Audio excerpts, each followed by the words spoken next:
अहोई माता की जय। आइए जानते हैं अहोई अष्टमी के दिन मासिक धर्म आ जाए तो कैसे अपना व्रत पूर्ण करें, और साथ ही आप सभी जो है बाल कब धोए कब नहीं। देखिए, मासिक धर्म आना एक सामान्य प्रक्रिया है और इसे रोका नहीं जा सकता। किसी न किसी बार त्योहार में तो मासिक धर्म आना ही है। तो मन में कभी ऐसी चिंता तो करे नहीं कि आप सभी जो है माता हमसे पूजन नहीं कराना चाहती, ऐसा कुछ भी नहीं है। सामान्य प्रक्रिया है जो कि आनी ही है। अहोई अष्टमी व्रत जीवन में संतान सुख देने वाला, संतान की लंबी उम्र देने वाला एक महाव्रत है जो कि कष्ट संकट पीड़ा को दूर कर कर सुख सौभाग्य देने वाला होता है। तो आप अहोई अष्टमी का व्रत निश्चित रूप से इस बार नए सिरे से शुरू करना चाहते हैं तो कर सकते हैं, परंतु मासिक धर्म का है दिन तो आप नए सिरे से अहोई अष्टमी का व्रत शुरू ना करें। तो चीज़ों को नोट करते हुए चलिएगा। सबसे पहले बात कर लेते हैं सोमवार के दिन अहोई अष्टमी है तो साबुन शैम्पू लगाकर बाल धोए या नहीं। तो सबसे पहले साबुन शैम्पू लगाने की इसलिए मना की जाती है बाल धोने की, क्योंकि साबुन शैम्पू और बाल धोने में भारी जो है केमिकल होता है। साबुन शैम्पू में तेल में मिलावट का दौर है और हमारे व्रत को बहुत सात्विक रूप से शुद्ध भावना के साथ किया जाता है, इसलिए साबुन शैम्पू लगाने की मनाही होती है कि कहीं आपका व्रत खंडित ना हो जाए। और कोई कारण नहीं है, इसलिए आप सभी संभव हो तो आप सादे पानी से तो बाल धो सकती हैं, परंतु साबुन शैम्पू का प्रयोग आप बालों में न लगाएं तो ज़्यादा बढ़िया सुख समृद्धि देने वाला यह कार्य होगा। कोशिश करें सादे पानी से आप बाल धोएं तो कोई दिक्कत नहीं, परंतु उससे पहले एक दिन रविवार है तो आप साबुन शैम्पू से अच्छी तरह से बालों को धो लीजिए और साथ ही सोमवार के दिन खाली जल के छींटे डाल देंगे तो भी यह पर्याप्त रहेगा। अब इस दिन अगर मासिक धर्म आ जाए तो कैसे व्रत करें। देखिए, मासिक धर्म के कितने दिन बाद व्रत करना चाहिए। हमेशा 4 दिन पूर्ण हो जाने के बाद 5वें दिन से आप किसी भी पितृ पूजा और दैवीय पूजा में बैठ सकते हैं, परंतु यहाँ पर भी लोक मान्यताएं अलग अलग है, सभी का शरीर अलग है।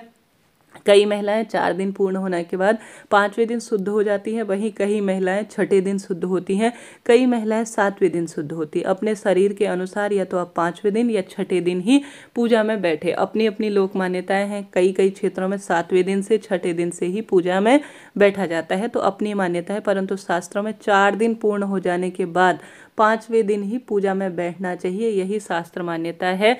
इससे ज़्यादा आप अपने परिवार की मान्यता अनुसार, क्षेत्र मान्यता अनुसार कार्य करें। इसके साथ ही अगर आपको 5वां दिन है, तीसरा दिन है, दूसरा दिन है, दूसरे तीसरे दिन चौथे दिन तो आप पूजा में बैठ नहीं सकती हैं, परंतु 5वें दिन आप पूजा में बैठ सकती हैं। तो तीसरे दिन सबसे पहले आप बाल धो लीजिए, फिर 5वें दिन 2 दिन आपको बाल धोना है, तभी आप पूजा में बैठिएगा। देखिए, शुद्धता का बहुत ध्यान रखा जाता है बड़े व्रत पूजा में, तभी व्रत सफल होता है, नहीं तो व्रत खंडित माना जाता है। तो 2 दिन आप बाल धोए, एक तो तीसरे दिन, एक 5वें दिन। इस बात का बहुत ध्यान रखिएगा, तभी आपका जीवन सफल माना जाएगा। ठीक है जी, यह बात हो गई।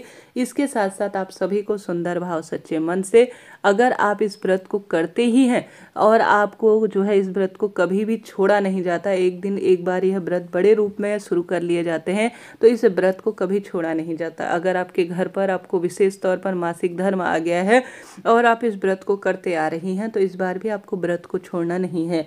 व्रत आप करें, कोई दिक्कत नहीं है। इस दिन श्रेष्ठता के रूप में व्रत किया जाता है और सौभाग्य देने वाला यह व्रत माना जाता है। तो आप जल्दी उठकर सबसे पहले जो है लाल पीले रंग के वस्त्र पहन लीजिए, स्नान इत्यादि, गंगा जल डाल सकते हैं, गौमूत्र का छिड़काव अपने ऊपर कर सकते हैं, पंचगव्य का इस्तेमाल कर सकते हैं, सब इच्छा आपकी है। उसके बाद आप सभी अगर मासिक धर्म के तीसरे चौथे दिन में हैं तो भी आप व्रती रहें। व्रत तो आप मानसिक रूप से, शारीरिक रूप से करें, पूजन इत्यादि, परंतु आपको व्रत छोड़ना नहीं है। संभव हो तो पति आपके अर्धांग हैं और पति के और आपके दोनों के बच्चे हैं और संतान प्राप्ति के लिए इस व्रत को किया जाता है।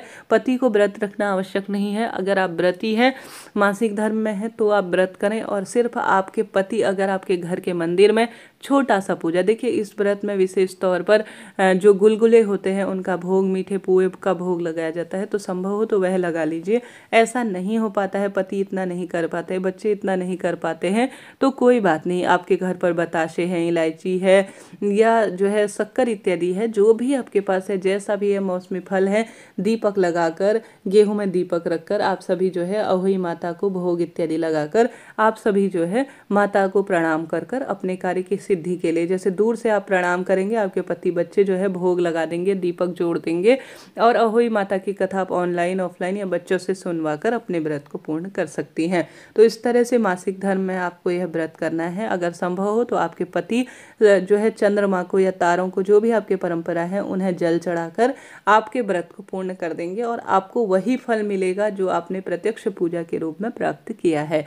तो आपको इस तरह से बिल्कुल भी चिंता टेंशन नहीं करनी है, अपने व्रत को पूर्ण करना है और हरी बीमारी दूर हो ऐसी प्रार्थना अहोई माता से आपके करनी है। निश्चित रूप से आपका जीवन बिल्कुल सार्थक होगा, धन संपदा में वृद्धि होगी, रोग कर्ज इत्यादि पूर्ण रूप से दूर हो जाएंगे। तो अहोई माता की कृपा से आप इस तरह से व्रत करें। पति देखिए भले ही संक्षिप्त रूप में होगी परंतु आपकी पूजा पूरी मानी जाएगी। सास का बायना या सास की थाली इत्यादि आप सभी जो है अपने जो पति हैं या जो है बाद में जब आप फ्री हो जाएंगे मासिक धर्म से, तब इस दिन के नाम का जो दान है वह अपनी सास को, जैसे बायना निकाला जाता है और अन्य जो है दान किए जाते हैं, तो वह बाद में कर लेंगे। श्याओ माता की जो माला इत्यादि है उसे पहनना चाहिए या नहीं, यह भारी प्रश्न आता है।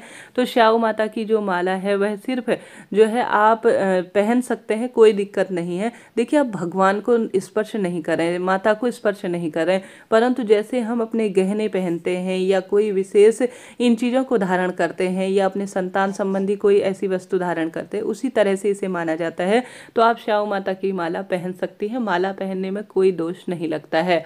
अब आप सभी को पूजा विधि इत्यादि चैनल पर आ जाएंगी, कथा भी आ जाएंगी, आप जरूर से उन वीडियो को देखिएगा। अभी के लिए इतना ही। कोई भी प्रश्न हो कमेंट्स बॉक्स में आप पूछ सकते हैं, आपका अपना चैनल है। आप सभी के लिए यह व्रत सफल हो, श्रेष्ठ हो, यही प्रार्थना करते हैं। जय अहोई माता की।